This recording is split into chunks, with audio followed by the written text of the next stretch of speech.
बिस्मिल्लाहिर्रहमानिर्रहीम। मेरे तमाम दोस्तों भाइयों ਨੂੰ ਉਸਮਾਨੀਆ ਜ਼ਰੀ ਫਾਰਮ ਦੇ ਖੁਸ਼ ਆਮਦੀਦ। ਤੁਸੀਂ ਮੇਰੀ ਸਕਰੀਨ ਤੇ ਵੇਖ ਰਹੇ ਹੋਣੇ ਆ ਲੇਬਰ ਲੱਗੀ ਹੋਈ ਹੈ ਮਾਸ਼ਾਅੱਲਾ। ਅੱਜ ਉਸਮਾਨੀਆ ਫਾਰਮ ਦੀ ਪਟਾਈ ਆਲੂ ਦੀ ਸ਼ੁਰੂ ਆ ਤੇ ਆ ਜਿਹੜੇ 2 ਕਿੱਲੇ ਆ ਨਾ ਅਸੀਂ ਬੜੇ ਨਾ ਸ਼ੌਕ ਨਾਲ ਚਾਹਤ ਨਾਲ ਤਿਆਰ ਕੀਤਾ ਆਲੂ ਤੇ ਹੁਣ ਥੱਲੇ ਵੇਖਣਾ ਆਲੂ ਕਿਦਾਂ ਦਾ ਬਣਿਆ ਤੇ ਇਹਦੇ ਸੀ ਤੁਹਾਨੂੰ ਜ਼ਮੀਨ ਦੀ ਤਿਆਰੀ ਲਾ ਕੇ ਖੁਰਾਕ ਤੇ ਮੈਂ ਤੁਹਾਨੂੰ ਦੱਸ ਦੇਵਾਂ ਕਿਹੜੀ ਕਿਹੜੀ ਸ਼ੈ ਪਾਈ ਇਹਦੇ ਵਿੱਚ ਤੇ ਮੈਂ ਕਿਦਾਂ ਸ਼ੌਕ ਨਾਲ ਆਲੂ ਤਿਆਰ ਕੀਤਾ ਵਾ। ਤੇ ਮਾਸ਼ਾਅੱਲਾ ਫਸਲ ਦਾ ਮੈਨੂੰ ਸ਼ੌਕ ਬਹੁਤ ਹੁੰਦਾ। ਮੈਂ ਆਦਾ ਖਾਦ ਚੰਗੀ ਤੁੰਨ ਕੇ ਪਾਵਾਂ ਸਪਰੇਆਂ ਚੰਗੀਆਂ ਕਰਾਂ ਤਾਂ ਮਾਸ਼ਾਅੱਲਾ ਫਸਲ ਮੇਰੀ ਜਿਹੜੀ ਨਾ ਚੰਗੀ ਨਿਕਲੇ। ਤੇ ਆ ਮੈਂ ਤੁਹਾਨੂੰ ਵਿਖਾਉਣ ਲੱਗਾ ਵਾਂ ਜੀ ਆ ਮੇਰੀ ਲੇਬਰ ਲੱਗੀ ਹੋਈ ਆ ਆਲੂ ਪਟਾਈ ਸ਼ੁਰੂ ਆ ਉਸਮਾਨੀਆ ਫਾਰਮ ਦੀ ਤੇ ਆ ਮਾਸ਼ਾਅੱਲਾ ਉਸਮਾਨੀਆ ਫਾਰਮ ਦੀ ਕਣਕ ਆ ਤੁਸੀਂ ਵੇਖ ਸਕਦੇ ਨੇ ਸਕਰੀਨ ਤੇ। ਆ ਉਸਮਾਨੀਆ ਫਾਰਮ ਦਾ ਮਾਸ਼ਾਅੱਲਾ 375 ਖੜਾ ਜੀ शहजादा गड्डी है खड़ी है इसी वेख रहे होने जी दूसरे ना मेरी स्क्रीन ते ਤੁਹਾਨੂੰ मैं दस देवां असीं ना 3-4 महीने ना ज़मीन वेली रख के आलू गड्ढे इत्थे पहले मिर्चां सी मेरियां टनल फार्मिंग सी हरी मिर्च आई वो पट के फिर 3-4 महीने में ज़मीन वेली रखी फिर मैं रेह पाई है जी केज मुर्गी फार्म वाली 2 ट्रालियां सी केज दियां 3 ट्रालियां केज दी पाइयां 2 किलियां ते फिर असीं रौनी कीती रौनी करके तो माशाअल्ला रीझ नाल असीं ज़मीन तैयार की है तैयार करके DAP के थल्ले छट्टा मारिया तो DAP की असीं 2 बोरियां पाइयां 2 किलियां थल्ले छट्टा मारिया फिर असीं वट्टां कढ़ के ते आलू केर छड़िया केर के फिर पहले पानी तो DAP यूरिया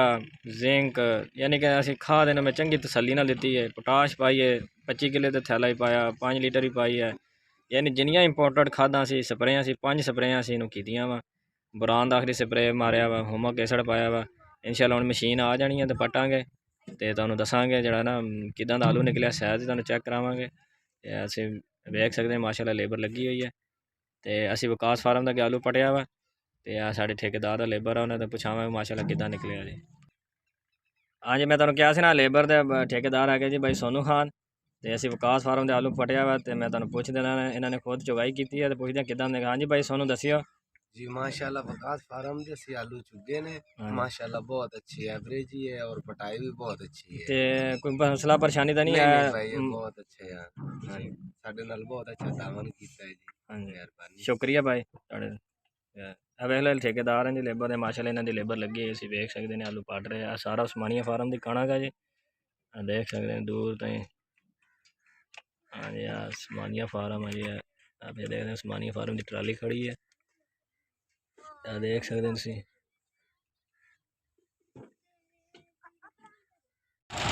माशाअल्लाह जी देख सकते हैं तुसीं मशीन चल रही है जी आलू पट्टन वाली देख सकते हैं जी माशाअल्लाह सुबहान अल्लाह जी देख लो जी मशीन चलती भी है आलू पट्टन वाली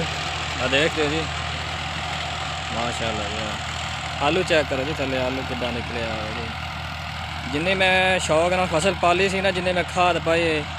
उस अल्लाह ताला ने मैंने वध के रोज़ी दे दी है जी माशाअल्लाह बहुत अल्लाह का एहसान है जी। इन्नल्लाह यरज़ुक़ु मन यशाअ बिग़ैरि हिसाब बेशक अल्लाह ताला बेहिसाब रिज़्क़ देने वाला है। ये आप देख सकते हैं ये माशाअल्लाह जी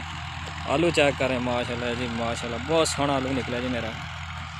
देखो जी जिन्हें मैं रज के खाद पाई थी ना जिन्हें मैं मेहनत की अल्लाह ताला ने मैंने बड़ी रोज़ी दी है जी